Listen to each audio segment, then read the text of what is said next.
الحمد لله علي الذات عظيم الصفات سميع الصفات كبير الشان جليل القدر رفيع الذكر مطاع الامر جليل البرهان فخيم الاسم عزيز العلم وسيع العلم كثير الغفران جميل الثناء جزيل العطاء مجيب الدعاء عميم الاحسان سريع الحساب شديد العقاب أليم العذاب عزيز السلطان ونشهد أن لا إله إلا الله وحده لا شريك له في الخلق والأمر ونشهد أن سيدنا ومولانا محمدا عبده ورسوله المبعوث إلى الأسود والأحمر الممحوث بشرح الصدر ورفع الذكر وصلى الله عليه وعلى آله وأصحابه الذين هم خلاصة العرب العرباء وخير الخلائق بعد الأنبياء أما بعد فيا أيها الناس وحدوا الله فإن التوحيد أصل الطاعات واتقوا الله فإن التقوى ملاك الحسنات وعليكم بالسنة فإن السنة تهدي إلى الإطاعة ومن أطاع الله ورسوله فقد رشد واهتدى وإياكم والبدعة فإن البدعة تهدي إلى المعصية ومن يعص الله ورسوله فقد ضل وغوى وعليكم بالصدق فإن الصدق ينجي والكذب يهلك وعليكم بالإحسان فإن الله يحب المحسنين ولا تقنطوا من رحمة الله فإنه أرحم الراحمين ولا تحبوا الدنيا فتكونوا من الخاسرين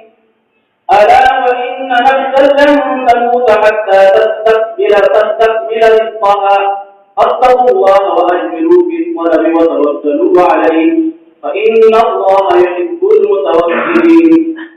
وادعوه فإن ربكم مجيب الداعين واستغفروه يمددكم بأموال وبنين أعوذ بالله من الشيطان الرجيم وقال ربكم ادعوني أستجب لكم إن الذين يستكبرون عن عبادتي سيدخلون جهنم داخرين بارك الله لنا ولكم في القرآن العظيم ونفعنا وإياكم بالآيات والذكر الحكيم أستغفر الله لي ولكم ولسائر المسلمين واستغفروه إنه هو الغفور الرحيم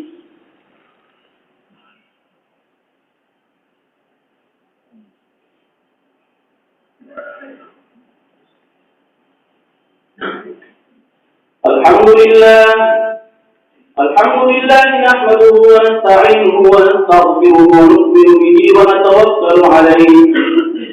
ونعوذ بالله من شرور أنفسنا ومن سيئات أعمالنا من يهده الله فلا مضل له ومن يضلله فلا هادي له ونشهد أن لا إله إلا الله وحده لا شريك له ونشهد أن سيدنا ومولانا محمدا عبده ورسوله أرسله بالحق بشيرا ونذيرا بين يدي الساعة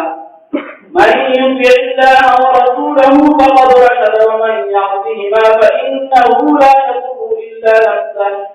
ولا يضر الله شيئا أعوذ بالله من الشيطان الرجيم إن الله وملائكته يصلون على النبي يا أيها الذين آمنوا صلوا عليه وسلموا تسليما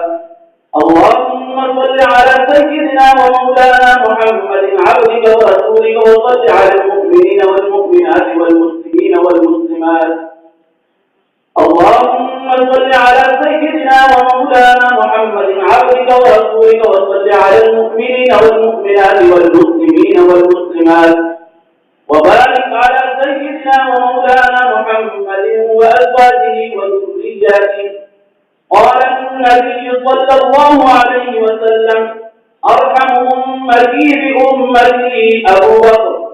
وأشدهم في أمر الله عمر، وأصدقهم حياء عثمان،